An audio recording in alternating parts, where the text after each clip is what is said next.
I'm here at the Scottish Parliament where the African Forum Scotland has launched its annual business report. The aim of this report being launched here is to engage with the Scottish Government on the significant presence of the African community here in Scotland. In a roundtable meeting with leaders from the African Caribbean communities in Scotland, African Forum Scotland Business Report titled Towards a Sustainable Africa, the Changing Perspective of African Business Environment marks a milestone of the African community in Scotland. Business and trade is about perception.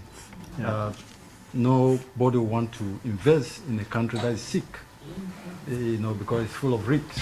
So, and we from African Forum Scotland, we are very, very quite clear that it's about changing that perception by demonstrating best practices and also by portraying what these different African countries has to offer to the Western world. And to be honest, particularly sometimes the media has not been helpful as well in terms of how these countries are being portrayed. And that's why one of the things, partnering with Quality Scotland, which is one of the outcomes that came out from the report itself, and with Glasgow Caledonian University, through the Centre for African Policy Development and Research, which has been chaired and led by Obum, we are focusing more on research to come up with meaningful and practical ways. But more importantly, looking at African diaspora, which you mentioned, to take a forefront when it comes to international trade and development as well, because it's very, very important, because that capacity is key. Now, what Scotland has to offer, Scotland is a world-class country when it comes to skills. It's quite seen in terms of education, it's seen in terms of the gas and oil sector, it's seen in terms of renewable energy. What Africa has is the resources, but it requires the skills to build the capacity to drive that development. In the presence of the Scottish Government Minister for External Affairs and International Development, the African Forum Scotland Business Report promoted thought-provoking conversations. It's about partnership working, knowledge sharing for Africa to develop. And we need each and every one of you here today to support that venture.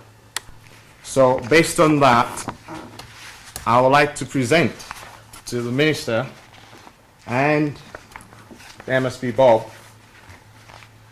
our report of the conference we had and see how we can take it forward with the Scottish Government and with the help of the Minister and the MSP as well. So I would like us to... Can I call Dr. Timmy to come and present as well? Pastor Festus, please.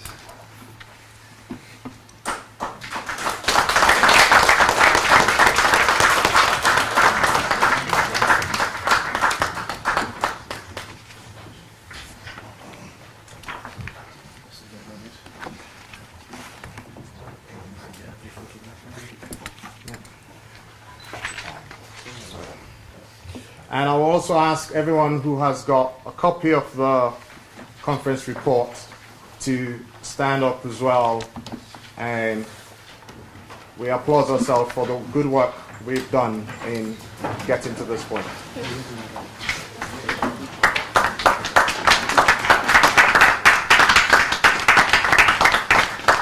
Really, thank you so much for the report from the African Forum, the business conference that was held in April. I'm going to have, of course, a read of this, but I'll ask for more copies for my officials as well to read through if I can as well. It's fitting that in a year that sees us celebrate 50 years of the anniversary of the organisation of African Unity, that this report from Scotland, made in Scotland, is launched. And Beltis used a fantastic phrase. He said, reconnecting Scotland and Africa. I like that phrase. I had the great pleasure of hosting Her Excellency President Joyce Banda when she came earlier this year to Scotland to help us celebrate the bicentenary of Dr. David Livingstone.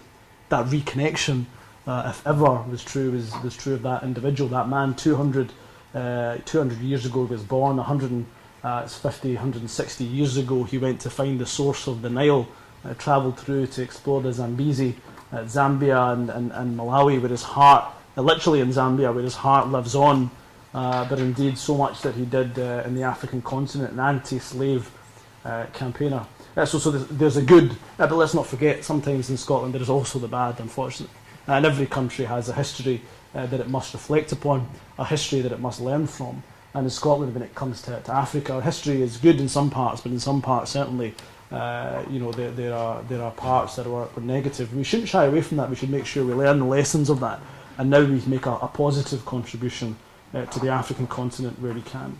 I should have said at the beginning of my address, I'm delighted that we have representation, honourable representation from the Malawian High Commissioner and also from the Nigerian High Commission as well. It's a great pleasure to have you here, and having engaged with the ambassadors, the consul generals, the high commissioners in my time here.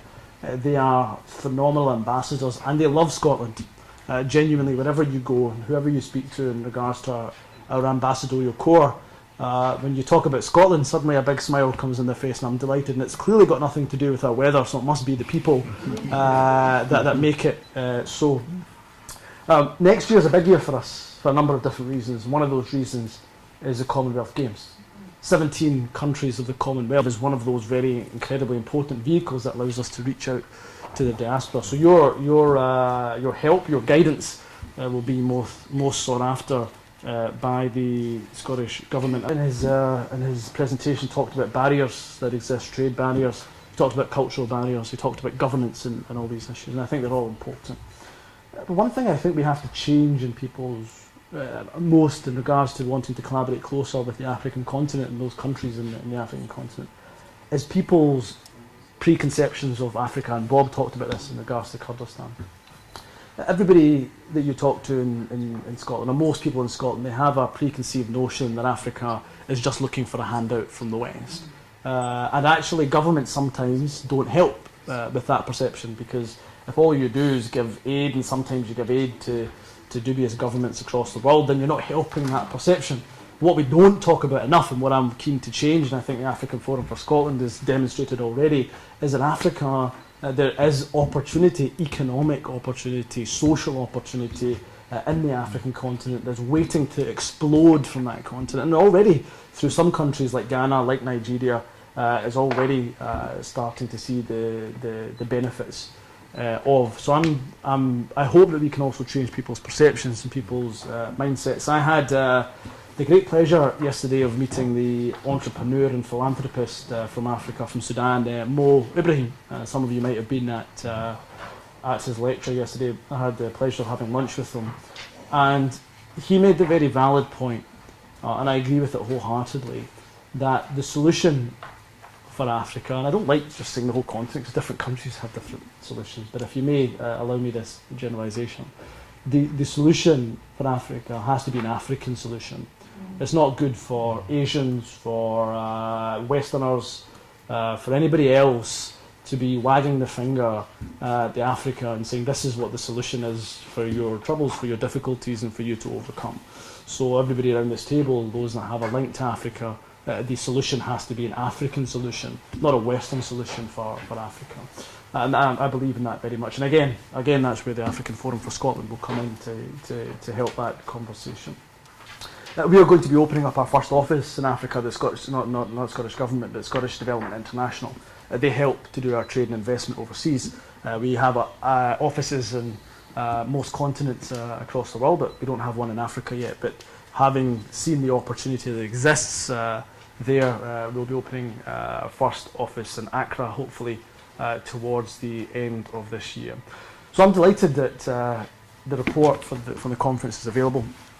Again, demonstrates the African Forum for Scotland's their willingness to try to collaborate, create closer collaboration between Scotland and the African continent. I endeavour from the Scottish Government perspective to work as hard as possibly can with them. I look forward to their future events, but I'm delighted that you're hosted here in the Scottish Parliament. And again, thank you for the report and thank you for your time.